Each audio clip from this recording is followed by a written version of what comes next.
मित्रांनो, गेल्या काही महिन्यात एसटी कर्मचाऱ्यांना 2020 पासून पगारवाढ मिळाली अशा प्रकारच्या बातम्या टीव्हीला येत होत्या. पण 2020 पासून एसटी कर्मचाऱ्यांना पगारवाढ खरंच मिळाली आहे का? किंवा तेव्हापासूनचा फरक एसटी कर्मचाऱ्यांना मिळाला आहे का? व त्यासोबतच जे काही आर्थिक प्रश्न प्रलंबित राहिलेले होते सर्व एसटी कर्मचाऱ्यांचे, ते सर्व प्रश्न सुटलेले आहेत का? किंवा 4,849 कोटी मधील रक्कम जी आहे ती एसटी कर्मचाऱ्यांना मिळाली आहे का?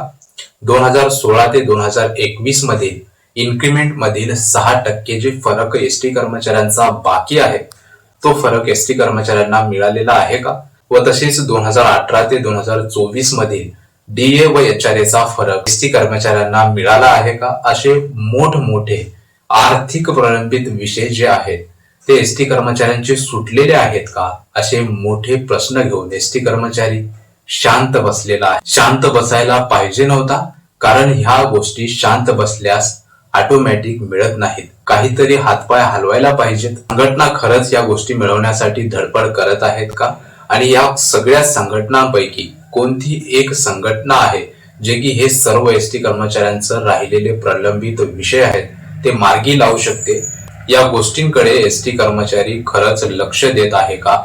हा पण एक प्रश्न आहे. मित्रांनो, पगारवाढ मिळाली, पण त्या पगारवाढीचा फरक अद्यापपर्यंत एसटी कर्मचाऱ्यांना मिळालेला नाही, अशा प्रकारची एक खरी बातमी आहे. पण ही पगारवाढ मिळवण्यासाठी ज्या संघटना एकवटलेल्या होत्या त्या संघटना या पगारवाढीचा फरक मिळवण्यासाठी केव्हा एकत्र येणार आहेत आणि या पगारवाढीचा राहिलेला फरक एसटी कर्मचाऱ्यांच्या खात्यात कधी जमा होणार आहे? या गोष्टीच्या काही अपडेट एसटी कर्मचाऱ्यांसमोर येताना तर दिसत नाहीत. या गोष्टींचा अपडेट एसटी कर्मचाऱ्यांसमोर याव्यात व एसटी कर्मचाऱ्यांना चांगली बातमी मिळावी अशीच अपेक्षा या व्हिडिओच्या माध्यमातून आम्ही करत आहोत. एसटी महामंडळामध्ये 30च्या वर संघटना आहेत. यामधील बहुतांश संघटना एसटी कर्मचाऱ्यांना या आर्थिक देणग्या मिळाव्यात म्हणून एसटी कर्मचाऱ्यांच्या वतीने एसटी महामंडळाला निवेदने देतात. पण त्या निवेदनांचा खरंच विचार करायला पाहिजे होता. पण त्या प्रकारे परिवहन मंत्री असो किंवा मुख्यमंत्र्यांचे कार्यालय असो या गोष्टीकडे थोडं सुद्धा लक्ष देत नाही किंवा एक सुद्धा एसटी कर्मचाऱ्यांचा प्रश्न या निवेदनांच्या मार्फत सुटत नाही. त्यामुळे एसटी कर्मचाऱ्यांमध्ये सततची नाराजी वाढतच आहे. एसटी कर्मचाऱ्यांना खुश करण्यासाठी या गोष्टींमध्ये एक एक गोष्टी टप्प्याटप्प्याने जरी एसटी कर्मचाऱ्यांना मिळाली असती तर खरंच एसटी कर्मचारी आज खुश राहिला असता आणि त्यांच्या पगारात थोडीफार का होईना वाढ मिळाली असती. एसटी कर्मचाऱ्यांचे आर्थिक देणी खूप काही थकलेली आहेत. त्यामध्ये 2016 ते 2021 मधील 6% जे आहे इन्क्रिमेंटचा फरक एसटी महामंडळाकडेच या कर्मचाऱ्यांचा शिल्लक आहे. त्याचा जरी फरक एसटी कर्मचाऱ्यांना मिळाला तर थोडीफार का होईना एसटी कर्मचाऱ्यांच्या पगारात वाढ होऊन एसटी कर्मचाऱ्यांच्या आर्थिक अडचणी सोडवण्यामागे त्या पैशाचा हात असेल. परंतु ह्या सर्व एसटी महामंडळाकडे थकलेल्या देणी एसटी कर्मचाऱ्यांना कधी मिळणार अशा प्रकारचे प्रश्न सतत एसटी कर्मचारी त्यांच्या मनात ठेवत असतात. त्यांच्या संघटनावाल्यांना विचारत असतात. पण संघटनावाले फक्त मोठमोठे भाषण देऊन एसटी कर्मचाऱ्यांना खुश करण्याचं काम करतात. एखादं निवेदन एसटी महामंडळाला देतात किंवा परिवहन मंत्र्यांना देतात. त्या निवेदनामध्ये 1-2 नसून तर 14-15 मागण्या असतात. त्या मागण्यांमध्ये एसटी कर्मचाऱ्यांची आर्थिक मागणी बाजूला ठेवली जाते आणि जे काही क्षुल्लक मागण्या आहेत त्या मागण्या मान्य केल्या जातात असंही काही एसटी कर्मचाऱ्यांचं म्हणणं आहे.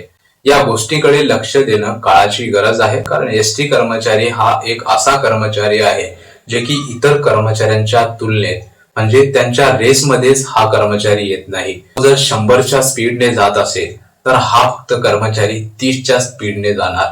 हा फक्त पैशाचा विचार केला तर अशाच प्रकारची स्थिती एसटी कर्मचारी आणि महाराष्ट्रातले इतर कर्मचारी यांच्यामधील आहे. कर्मचाऱ्यांना इतर कर्मचाऱ्यांच्या तुलनेत जर आणायचं असेल तर एसटी महामंडळ तसेच परिवहन मंत्री तसेच मुख्यमंत्री यांनी खरंच विचार करून या कर्मचाऱ्यांना साथ देणं काळाची गरज आहे. कारण यांच्याकडे आतापर्यंत कोणताच मंत्री चांगल्या प्रकारे लक्ष दिलेला नाही. त्यामुळेच हे सर्व कर्मचारी या रेस मधून आता बाद होत चाललेले आहेत. आता येत्या काही काळातच सरकारी कर्मचाऱ्यांना 8वा वेतन आयोग लागू होणार आहे आणि तो वेतन आयोग जर त्या कर्मचाऱ्यांना लागू झाला तर एसटी कर्मचाऱ्यांना मिळणारा जो पगार आहे तो असा होईल, जर सरकारी कर्मचाऱ्यांना 100 रुपये मिळत असतील तर एसटी कर्मचाऱ्यांना फक्त 20च रुपये मिळणार, अशा प्रकारची स्थिती त्यावेळेस लागू असेल। त्यामुळे एसटी कर्मचारी सध्या तरी प्रलंबित देणग्या मागून घेणं काळाची गरज आहे आणि ज्यावेळी सरकारी कर्मचाऱ्यांना 8वा वेतन आयोग लागेल, जे काही त्या वेतन आयोगाचं सूत्र असेल ते सूत्र त्यांना वेतन आयोग लागल्याच्या नंतर एसटी कर्मचाऱ्यांना लागू असावं, यासाठी एसटी महामंडळातील सर्व संघटना मिळून एकवटून या सरकारला, या महामंडळाला जाणीव करून दिलं पाहिजे आणि एसटी कर्मचाऱ्यांना न्याय मिळवून दिला पाहिजे। तरच एसटी कर्मचारी कुठं ना कुठे या महागाईच्या काळात वाचेल। अन्यथा तुम्हाला तर माहीतच आहे, मागच्या काही वर्षामध्ये, मागच्या काळामध्ये खूप साऱ्या एसटी कर्मचाऱ्यांच्या आर्थिक अडचणींमुळे आत्महत्या झाल्या। एसटी कर्मचाऱ्यांना जर न्याय मिळवून द्यायचा असेल तर ह्या जे काही आर्थिक अडचणी आहेत त्या आर्थिक अडचणी सोडून एसटी कर्मचाऱ्यांना न्याय मिळवून देता येऊ शकतो। यासाठी सर्व संघटना खऱ्यापणाने एसटी कर्मचाऱ्यांच्या हिताच्या बाजूने लढून एसटी कर्मचाऱ्यांना न्याय मिळवून देऊ शकतात।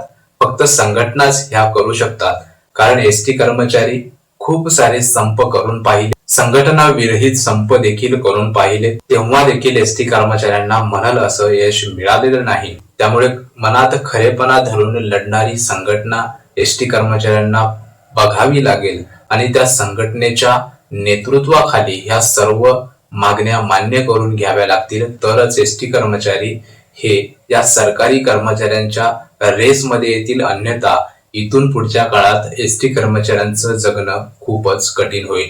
महत्वाचे विषय आहेत एसटी कर्मचाऱ्यांचे राहिलेले प्रलंबित म्हणजे 2020 पासूनचा फरक 4849 कोटी मधील राहिलेली रक्कम आहे, ती एसटी कर्मचाऱ्यांना मिळावी। 2016 ते 2021 मधील इन्क्रिमेंटचा फरक मिळावा। 2018 ते 2024 पर्यंतचा डीए आणि एचआरए याचा देखील फरक मिळावा आणि मेडिकल हे कॅशलेस झालं पाहिजे। ह्याच सर्व महत्वाच्या मागण्या आहेत। बाकी 14-15 मागण्यापेक्षा हे जे प्रलंबित राहिलेले आहेत हे एकदा पूर्ण करून घेणं गरजेचं आहे। हे एकदा पूर्ण झालं मग जे काही नवीन मागायचं आहे त्याकडे ह्या संघटना वळाल्या पाहिजे आणि या संघटनांना तशा प्रकारे काम करण्यासाठी हे सर्व जाणकार जे काही एसटी कर्मचारी आहेत तेच एसटी कर्मचारी या संघटनांना धडा शिकवू शकतात, त्यांना वारंवार जाणीव करून देऊ शकतात। त्यामुळे जे काही जाणकार कर्मचारी आहेत त्यांनी शांत बसणं सध्या तरी चुकीचं आहे। त्यामुळे कोणी देखील शांत बसू नये आणि या संघटनावाल्यांना शांत बसू देऊ नये, जेणेकरून आपले प्रश्न लवकर सुटतील आणि एसटी कर्मचारी देखील या महागाईच्या काळात चांगल्या पद्धतीने जगेल। एवढंच या व्हिडिओमध्ये, बाकी बोलू पुढच्या व्हिडिओमध्ये। धन्यवाद।